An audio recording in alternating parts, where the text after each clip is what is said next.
Halo Bray, kembali lagi di gaptek.id dan di video kali ini masih dalam rangka CES 2021 dan di video kali ini juga yang mau gue bahas itu adalah soal keynote dari Intel. Jadi buat kalian yang nungguin untuk gue ngebahas keynote dari AMD dan juga dari Nvidia, itu sabar-sabar aja karena memang ada banyak banget event yang bermunculan.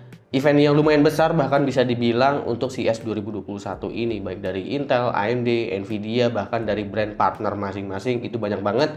Gua akan usahakan untuk bikin highlightnya satu persatu, tapi nggak semuanya juga sih yang gua masukin ke dalam video.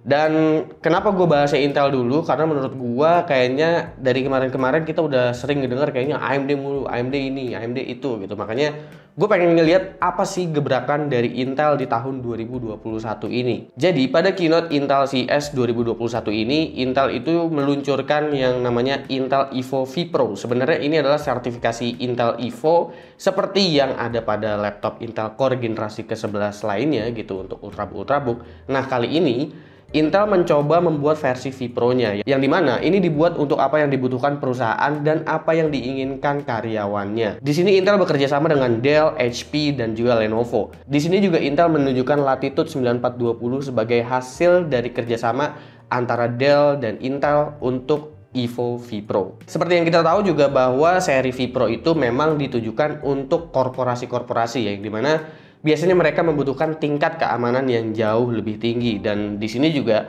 Intel menunjukkan keamanan berbasis perangkat keras vPro sebagai bagian dari apa yang mereka sampaikan. Tersampaikan juga di sini bahwa keamanan lebih dari sekedar perangkat lunak aja atau dari sekedar software aja. Jadi memang vPro akan sangat-sangat dibutuhkan untuk perusahaan-perusahaan besar. Lalu selanjutnya Intel juga meluncurkan yang namanya Intel Celeron dan juga Intel Pentium Silver. Nah, tujuan Intel mengeluarkan ini juga katanya dia bilang mereka akan fokuskan ini untuk pendidikan. Intel juga mengumumkan prosesor Intel Pentium Silver dan Celeron baru yang ini dirancang untuk pertama kalinya pada mode 10 nanometer. Jadi bisa dibilang secara arsitektur kayaknya ini mirip-mirip dengan arsitekturnya Tiger Lake, tapi mungkin TDP-nya akan dibuat lebih rendah. Habis itu mungkin cuma pakai dual core doang, karena seperti yang kita tahu Pentium dan Celeron memang rata-rata masih pakai dual core. Karena memang tujuannya juga buat pendidikan.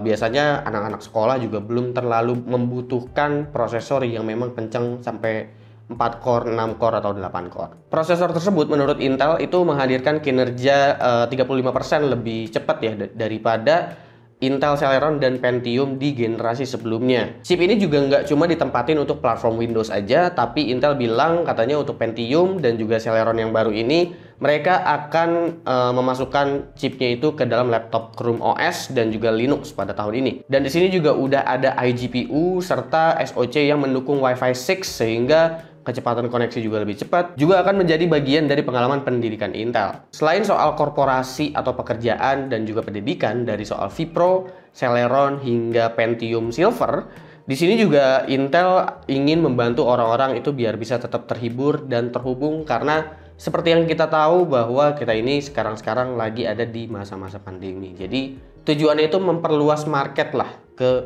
semua orang sehingga semua bisa terhubung di kala pandemi seperti ini. Di sini juga Intel menginvestasikan kurang lebih $1 miliar selama 15 tahun terakhir serta menampilkan kerjasama baru mereka dengan musisi pemenang Grammy Award yaitu Chance the Rapper dan kolaborasinya juga dengan Social Work Foundation. Intel juga menghadirkan sertifikasi Evo ke Chromebook untuk laptop Chrome OS yang tipis dan juga ringan. Dan untuk saat ini yang baru dipamerkan sama Intel itu adalah dari Acer. Lalu selanjutnya kita berangkat ke platform desktop nih. Mungkin kalian udah nggak sabar ya untuk ngeliat prosesor Intel yang paling baru untuk di platform desktop atau di PC itu seperti apa. Jadi di sini Intel juga memperkenalkan S-series CPU mereka yaitu Rocket Lake. Dan untuk Rocket Lake ini sekarang dia udah mendukung PCIe Gen 4 dengan total 20 lane. Jadi ini seperti CPU-nya Ryzen yang sebelum-sebelumnya kita lihat dari Ryzen 3000 series sampai 5000 series itu menggunakan 20 lane PCIe Gen 4. Tapi yang membedakan di sini adalah Intel itu udah mendukung untuk AI untuk CPU-nya. Lalu untuk improvementnya apa aja? Untuk performance, improvementnya Intel bilang bahwa mereka akan meningkat IPC-nya kurang lebih sekitar 14% untuk di Rocket Lake ini. Dan untuk Core i9 11900K kelihatannya cukup menarik menurut gua, tapi sayang kali ini line up teratasnya Intel yaitu Core i9 11900K itu cuma punya 8 core 16 thread aja. Dimana sebelumnya Intel memiliki 10 core 20 thread pada Core i9 10900K. Cuma kalau dipikir-pikir lagi, rasa-rasanya kayaknya ngapain gitu kan Intel bikin prosesor paling tingginya 8 core 16 thread, sementara prosesor sebelumnya punya 10 core. Gua curiga mungkin 8 core-nya ini justru lebih kencang daripada 10900K yang punya 10 core secara performance multi-core. Tapi sebenarnya kalau misalkan kita ngomonginnya single threaded performance, sebenarnya Intel udah sempat ngebandingin Core i9 11900K ini ke Ryzen 9 5900X untuk kemampuan gamingnya seperti apa. Dan Intel mengklaim bahwa 11900K itu unggul dari Ryzen 9 5900X. Ada chipset baru juga yaitu Z590, tapi kabarnya CPU ini masih akan backward compatibility dengan chipset 400 series Intel. Paling sih di chipset 500 series yang membedakan itu ada beberapa motherboard 500 series tuh yang udah mendukung untuk Wi-Fi 6E, karena Intel juga sempat memperkenalkan yang namanya Wi-Fi 6E, yang dimana sebenarnya di Indonesia kita belum membutuhkan untuk Wi-Fi 6E sih, karena device-device yang mendukung Wi-Fi 6 saja di sini kebanyakan masih terlimit untuk jalur pitanya gitu ya. Makanya kita sebenarnya masih menunggu regulasi untuk Wi-Fi 6 biar bisa berjalan mulus full speed sih untuk di Indonesia.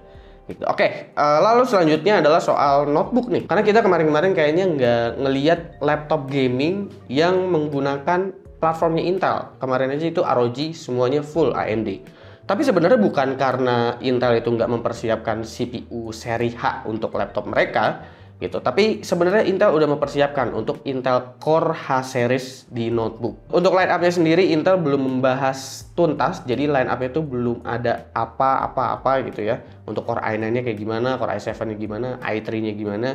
Cuma yang pasti untuk H series ini dia udah support untuk PCIe Gen 4. Cuma baru dikasih tahu aja itu up to 8 core 16 thread. Habis itu juga untuk clock speednya itu adalah up to 5 GHz. Jadi gua rasa ini akan kenceng. Dan IO-nya ini udah sama seperti Tiger Lake ya, karena udah mendukung Thunderbolt 4 juga.